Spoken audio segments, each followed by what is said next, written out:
પાણી હોય ત્યારે બહુ હવાય નહીં, મતલબમાં બહુ નીચે ન જવાય એવું છે ને. આપણે તો કઈ જવું નથી, આપણે તો ઉપર રીલ. કાકા કેમ ઉભો અહીં અત્યારે?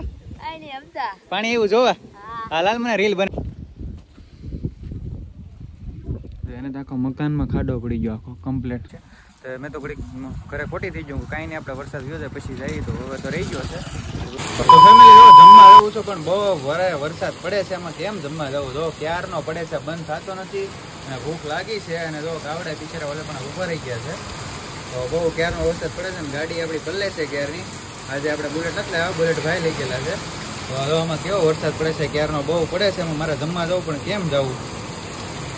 તો ઘડીક વાટ જોઈ, જો વરસાદ બંધ થાય ફેમિલી તો જમવા નીકળ્યા. ભૂખે લાગી જાય ક્યારની, પણ આ સવારનો આવવાનો છે, બંધ થતો જ નથી. હવે બંધ થાય તો પછી આપણે જમવા જઈએ. પવન ને વરસાદ બે છે, કારણ કે જો અહીંયા દુકાને અહીંયા એટલી બધી આગી છે ને તો ત્યાંથી પવન આવે ઉડીને દરવાજો ભીનો કરી નાખો ને અહીંયા આવી ગયું પાણી. તો આ કેટલો હકાર આગું છે મારે. તો વરસાદ ક્યાં ટેટ પડે અને તો અહીંયા ભીનું કરી નાખ્યો. તો પવન ને વરસાદ બે ભેગું છે એટલે બહુ આવ્યો છે. હવે કાંઈ નહીં, આપણે તો વાટ જોવી પડશે, પણ આ રહેતો નથી. આ રે પછી કંઈક જઈ જમવા. હેલો યુટ્યુબ ફેમિલી, કેમ છો ફેમિલી? મજામાં છો ફેમિલી? તો welcome to my new blog family. અને જો વરસાદ હવે રહી ગયો, મેં તમને કીધું હતું હમણાં થોડી વાર પહેલાં કે વરસાદ આવે છે. તો વરસાદ હું કહો રહો પછી જાય તો હજી તો જેવો તેવો તો આવે જ છે, પણ તોય હવે આપણે ભૂખ લાગી છે ક્યાંની. તો જઈને જો ગાડી પલળી ગઈ છે ને જો હજી વરસાદ તો જેવો તો બંધ જોશે અને હજી આવે છે બધું. જો બધું પલાળી દીધું છે, બધું બગાડી નાખ્યું છે. તો પાણી કેટલું બધું છે, જો એટલું બધું પાણી આવ્યું, ગાવડા હેરાન થાય બિચારા. તો વરસાદ કંઈ બંધ થાય એમ નથી, જેવો તેવો તો ઝરમર તો શરૂ છે. આ બધું શું કે પડે છે એ તો બંધ થતા જ નથી સાપટા. તો હવે એની કંઈ વાટ નથી રહેવાની થતી, બંધ નહીં થાય. આપણે ભાગી ગાડી તો ક્યાં કેટલી આખી પડી, દુકાને કેટલી મરી આખી છે, તો એ તો અહીંયા બધી ઝાપટ આવે. અહીંયા તો અહીંયા બધું પલ્લી ગયું, તો હજી વરસાદ એટલો બધો બંધ થતો જ નથી. મતલબ હમણાંથી આગાહી છે ને આગાહી છે, પણ કોને ખબર પૂરું થાય કેદી થાય. તો અહીંયા ઓટલા ઉપર ગાવડા સડી ગયા, જો શું કહેવાના કોદળો કરી નાખો. હવે કાંઈ નહીં, આપણે જમવા જઈ, ભૂખ લાગી છે ને. હવે પહેલાં તો લોક મારી દઈ અને સાવી ક્યાં ગઈ? સાવી એક પડી છે, સાવી લઈને પછી જઈએ આપણે જમવા. અને પછી હમણાં આગળ થોડી વાર એને આવતા રહી, વાર લાગશે. તો કેમ 1:30 વાગી ગયો, મોડું થઈ ગયું. આપણે જઈએ એમથી તો મોડું થઈ ગયું એટલે કંઈ નક્કી ન હોય. તો કાંઈ નહીં ફેમિલી, બેના જો બ્લોગમાં આપણે તાળું બાળું મારી દઈ અને પછી નીકળીએ જમવા. અને પછી પાછા આવીને પાછા ફેમિલી જમીન ઘરની બહાર નીકળીએ. તો ઘડીક પહેલાં તો કેટલો બધો વરસાદ તૂટી પડ્યો પાછો. હું તો જમીન ઘડીક બેસી જાઉં, આ જાય તો સારું. તો હવે તો 2:30 વાગી ગયા, મોડું થઈ ગયું. આ જો કેટલું બધું બગાડ નાખ્યું પડી ગયું, બહુ બધો વરસાદ પડી ગયો. મેં કીધું કે જોયું બહાર તો વાદળા, હજી તો વાદળા છે. મેં તો હવે પહેલાં હજી દુકાને જેવું નગર પાછો વરસાદ આવશે બધું બગાડ છે. તો મેં તો ઘડીક ઘરે ખોટી થઈ ગયું, કાંઈ નહીં આપણે વરસાદ ગયો છે પછી જઈએ. તો હવે તો રહી ગયો છે બધું બગાડી. પહેલાં હું જઈ ને ગાડી પડી થઈ લો અંદર મૂકી દીધી, એ ગાડી લઈને જવાનું છે. અને મસ્ત મજાનું વાતાવરણ થઈ ગયું છે, પવન કંઈક સારો આવે છે. અને પવનના લીધે અવાજ કદાચ નહીં આવે. ઉપર જવું હતું મારે રીલ બનાવવા માટે. તો આવી રીતનું કંઈક વ્યૂઝ લુક આવતું હોય ને તો મજા આવે. મતલબ વાતાવરણ સારું હોય ને તો રીલ્સ બનાવવાની પણ મજા આવે અને બ્લોગ ઉતારવાની મજા આવે. તો આવી રીતનું કંઈક પવન ને પવન સારું આવે છે. તો હજી ઓલે પણ જો હજી વરસાદ આવે છે આ બાજુ. મને લાગી આગળ વરસાદ આપણને આંબી જાય એ પહેલાં હું નીકળું દુકાને. અગર વરસાદ આંબી જાય ને તો પાછું ધોકો થાય, તો એ ખોટી થવું પડશે. એની કરતાં હાલો વરસાદ આવે પહેલાં દુકાને ફટાફટ નીકળી જાય.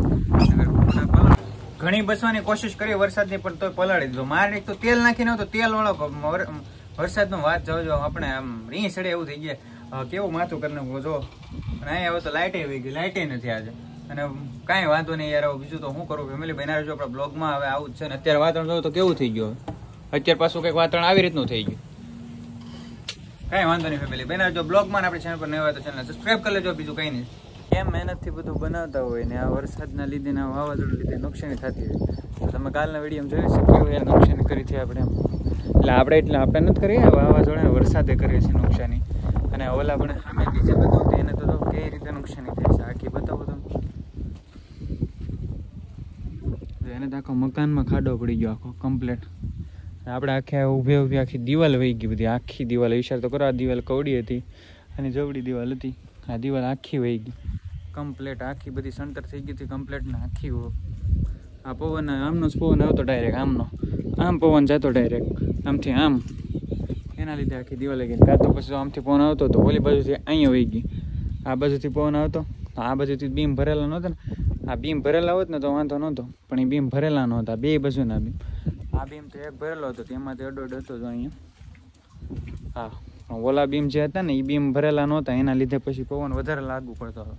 અને પછી પવનના લીધે આખી દિવાલ વહી ગઈ. એટલે એવું આપણે જ નથી, બધાને અત્યારે ઘણી ખરી નુકસાની થયેલી છે. સામેવાળાને જો તો એને બિચારાને કેટલું બધું નુકસાન છે. વાડીવાળાનો જો, ખેતરવાળા મજદૂરો, લેબર બધાને નુકસાન થાય છે. એવું છે, આપણે એક નથી એવું નથી કાંઈ વાંધો નહીં. હું તો અત્યારે રીલ બનાવવા આવ્યો હતો, રીલ બનાવીને પછી હું ચા કોફી પીને ભાઈ નીકળું દુકાન. કાકા કેમ ઊભો અહીં અત્યારે? પાણી એવું જોવા? હા લાલ, મને રીલ બનાવી દેજો. ઓહો કેવો ડેમ સલકાઈ ગયો છે આખો ઉપરથી ને પાણી આવ્યું છે અત્યારે બહુ ને. જો અત્યારે મેં છે ને પાણી જોવા આવ્યા હતા અને રીલ બનાવવા માટે. તો ફેમિલી હવે અમારે છે ને ઓલે પણ જવાનું છે મેન લોકેશન રીલ બનાવવા માટે આગળ, કારણ કે આમથી વ્યૂ સારો આવે. ઓલી પાછું આપણે ઘણી વાર ગયા થાય ત્યારે અહીંયા તો બનાવી જ લીધો છે, પણ અહીંયા નથી. આપણે એકવાર અહીંયા એકવાર ઘણી વાર ઓલો વડલાનો બનાવ્યો હતો બ્લોગ, ત્યારે આવ્યો હતો, પણ અત્યારે આ બીજી વાર આવેલો છું. હવે જોવા જઈએ પાણી કેટલું એવું છે એમ. કંઈ પાણી માપવાનું નથી આપણે, કંઈ અંદર જઈને નથી માપવાનું, મતલબમાં અહીંથી જ ખાલી બતાવવાનું છે. અમે કહેવામાં આવ્યું છે કે હમણાં નોટિસ આવી હતી, વોટ્સઅપમાં પણ આવી હતી કે ઉપર અમારે જ્યાંથી 2 ગામ 3 ગામ વટીને છે ત્યાં મોરાઈ ડેમ કહેવાય, જે ડેમ ફૂલ છલકાઈ ગયો છે, એટલા માટે પાણી છોડવામાં આવ્યું હતું. ને આગળના જે 4-5 ગામડા જે છે ત્યાં બધાને અત્યારે નદીમાં જવાની અત્યારે સખ્ત મનાઈ છે, કારણ કે ઉપરનો ડેમ જે મેન છલકાઈ ગયો છે એના માટે અત્યારે બહુ ખતરો છે એવું કહેવામાં આવે છે. મતલબ નોટિસ આવી હતી, તો બધા એનું પાલન કરે છે અત્યારે, ને અમે પણ પાલનના અનુસાર અત્યારે અહીં ખાલી પાણી જોવા માટે આવ્યા છે. ને એ આઘા ઊભા રહીને તો હવે આપણે પહેલાં મેન લોકેશને જઈએ ને અહીંયા રીલ્સ બનાવીએ અને પછી એકાદો થંબનેલનો ફોટો પાડીને પછી પાછા આપણે નીકળીએ. તો ફેમિલી જો કેટલું બધું પાણી આવે છે, લાડ બધું પાણી આવે છે, કંઈ નક્કી નથી એટલું બધું પાણી આવે છે. અને અમે રીલનો શૂટ બહુ મસ્તીનો રીલ કરી નાખ્યો, મતલબ અમારો ડેમ ગામનો કહેવાય ને તો છલકાઈ ગયો તો ફૂલ અત્યારે એવું છે. તો અમારો અભય પણ આવી ગયો છે, અભય એમને ભાળી ગયો, અમારી પાછળ આવ્યો છે ને અમે બધા રીલ્સ ને બ્લોગે બનાવી લીધો અને અમારા ગામનો ડેમ છલકાઈ ગયો છે. બહુ મજા આવી ગઈ છે ફેમિલી. તો કાંઈ નહીં ફેમિલી, હવે બ્લોગે પૂરો કરશું, પણ એ પહેલાં એ દુકાને જવું છે ફેમિલી.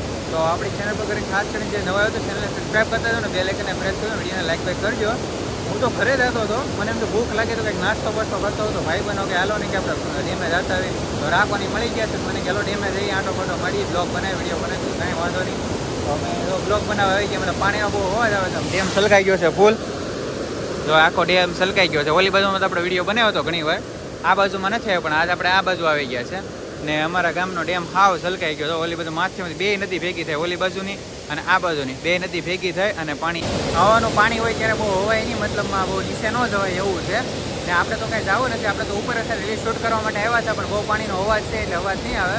તો આપણે કાંઈ નહીં ફેમિલી, બનાવ્યું આપણી ચેનલ પર ને ચેનલ પર કરી ખાસ કરીને નવા હોય તો ચેનલ સબસ્ક્રાઈબ કરજો અને બેલ આઇકનને પ્રેસ કરજો અને આપણને ચેનલને સપોર્ટ કરજો. તો હવે આપણે નીકળીએ, ગાડી પડી છે આગળ રોડે અને બહુ ભૂખ લાગી છે. નાસ્તો બાસ્તો કરી પછી આપણે જઈએ દુકાને. તો બ્લોગ પણ પૂરો કરી લીધો ફેમિલી. તો ખાસ કરીને ચેનલને સબસ્ક્રાઈબ કરવાનું તો ભૂલતા જ નહીં. તો મળીશું આપણે આવા નવા બ્લોગમાં. તો બસ અત્યારે એટલું. તો બાય બાય.